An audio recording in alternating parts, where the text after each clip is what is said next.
miraculeuse et sans risque.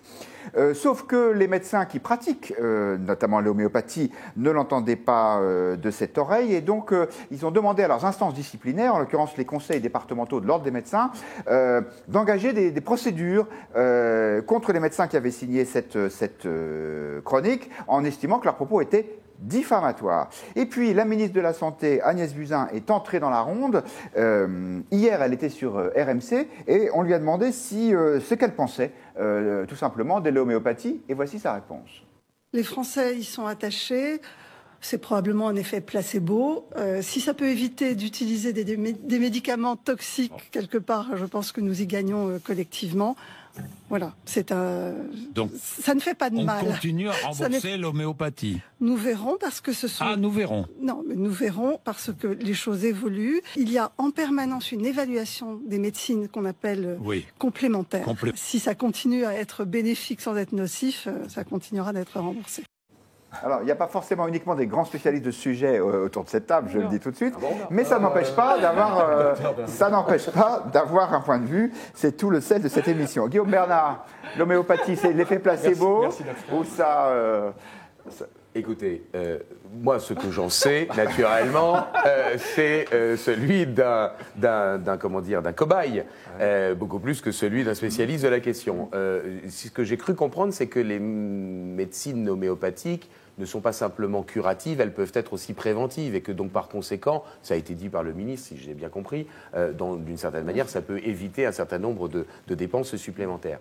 Mais très sincèrement, je crois qu'il y a un enjeu qui est peut-être plus important que doit-on rembourser. C'est peut-on le rembourser. C'est-à-dire qu'en fait, il faut placer le sujet. Peut-on, c'est-à-dire a-t-on assez d'argent ? A-t-on assez d'argent ? C'est-à-dire, il faut placer le sujet dans son contexte.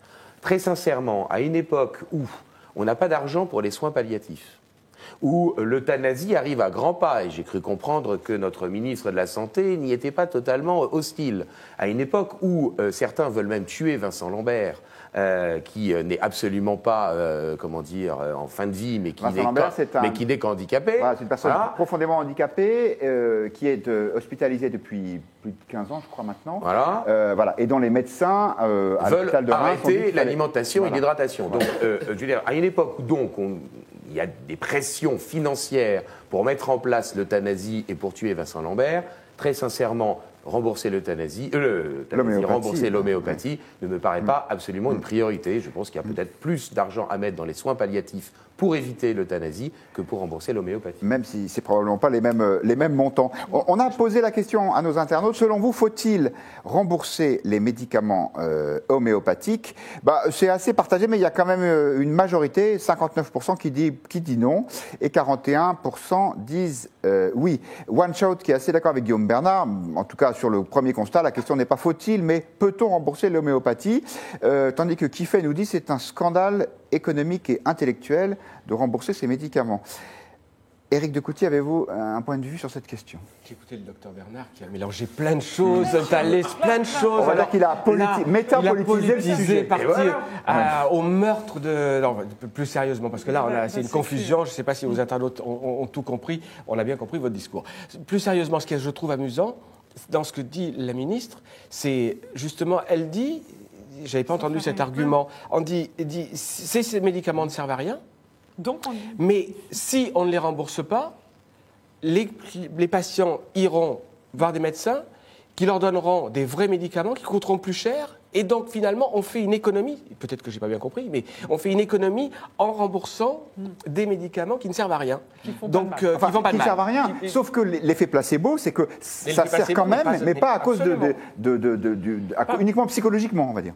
Oui, pas à cause des principes actifs qui sont dans le médicament. Donc la question c'est, et là moi je ne saurais pas répondre, est-ce que ces médicaments-là sont nocifs ou pas ? S'ils ne sont pas nocifs et s'ils ont un effet placebo et qui finalement font faire des économies à la sécurité sociale, pourquoi pas ? Véronique Ressoult. En tout cas, ce n'est pas un sujet qui a passionné les internautes, honnêtement. Il n'y a pas beaucoup de messages. on a pu constater la puissance d'influence du Figaro, ça c'est sûr, parce que le hashtag FakeMade qui a été utilisé à l'issue de cette tribune a été plus utilisé que les discussions sur l'homéopathie elle-même. Donc voilà, c'est plus un sujet autour de la tribune. Et après, globalement, il y a des débats visiblement sempiternels entre les pour et les contre, et des débats de gens qui disent « mais moi j'ai... beaucoup d'expériences de famille, de gens, de preuves que ça fonctionne et l'inverse, voilà. Mais ça n'a pas vraiment, je crois qu'on arrive à peine à 14 000 messages sur l'ensemble de la semaine, dont 6 000 sur FakeMade à l'issue de la tribune. Donc on ne peut pas dire que c'est un sujet qui mobilise l'opinion. Vous êtes prudent là-dessus.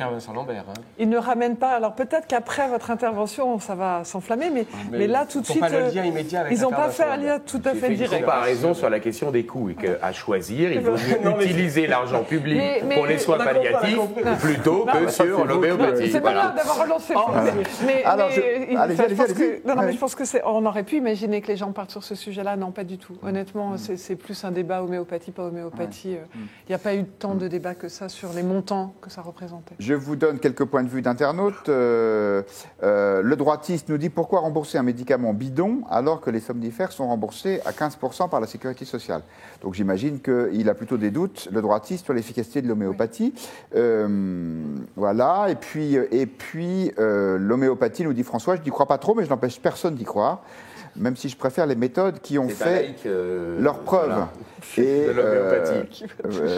Voilà, et puis 34 nous dit, mais est-ce qu'on va licencier dans les grands laboratoires qui produisent ces médicaments? Reda Didier, avez-vous un point de vue sur ce sujet? En fait, on s'était interrogé avec ma femme sur nos enfants et justement, on se questionnait sur l'effet placebo. Et donc, quand une de nos filles était malade, est-ce qu'il fallait lui donner un petit verre d'eau avec du sucre, en fait, donc l'effet placebo qui aurait du utilité. On a fait ça, et moi, j'ai beaucoup usé de ça. Et en même temps, ma femme m'a... Ça marchait? Mais ça marchait très bien. Mais en fait, ma femme m'a interrogé en me disant, mais tu ne penses pas que ça va créer une accoutumance aux médicaments, en fait? Parce que ta fille pense que c'est un médicament et pense que c'est quelque chose d'utile. Donc, ensuite, quelle éducation elle va recevoir là-dessus? Ouais, c'est pas faux. Ouais. Ce qui est certain, c'est que effectivement, il y a des débats il y a le débat scientifique, et puis il y a des gens qui disent, mais regardez, puisque ça fait du bien, après tout, pourquoi ne pas continuer? Sur le fond, est-ce que vous trouvez, Éric de Couty, qu'il est normal que l'ordre des médecins interdise à certains membres de tenir des propos trop brutaux ou trop offensifs contre l'homéopathie? Oui, enfin moi, tout ce qui a vocation à vouloir interdire la parole, au bruit de la parole, je trouve ça dérangeant. Donc, qu'il y ait des médecins qui s'expriment, moi, je trouve ça, si c'est votre question, je trouve ça très bien. Au contraire, plus les paroles seront libres et plus les débats seront riches, et n'empêchons pas les gens de parler. Je trouve que ces ordres qui sont là et qui veulent cadenasser les paroles, je trouve ça d'une autre époque, d'un autre monde. Et c'est d'autant plus, je suis parfaitement d'accord avec vous, et c'est d'autant plus ridicule qu'on est dans un domaine où les connaissances scientifiques évoluent et où donc la preuve scientifique, elle est toujours remise en cause. Donc par conséquent, il ne peut pas y avoir de position définitive dans ces matières-là. Non, et puis ça renvoie à l'idée qu'on veut cadenasser, qu'on veut tenir le secret, les ordres qui soient d'ici ou d'un autre, ça a quelque chose de très dérangeant. Pas de position définitive sur ce sujet. Bien sûr, ces propos pleins de sagesse, nous allons terminer notre émission. Merci beaucoup à tous les quatre d'y avoir participé. Merci à vous tous, les internautes. On se retrouve dans Point de Vue. Ce sera lundi prochain, au même endroit. Et j'aurai le plaisir de vous retrouver après un week-end que je vous souhaite joyeux. Merci beaucoup. À lundi.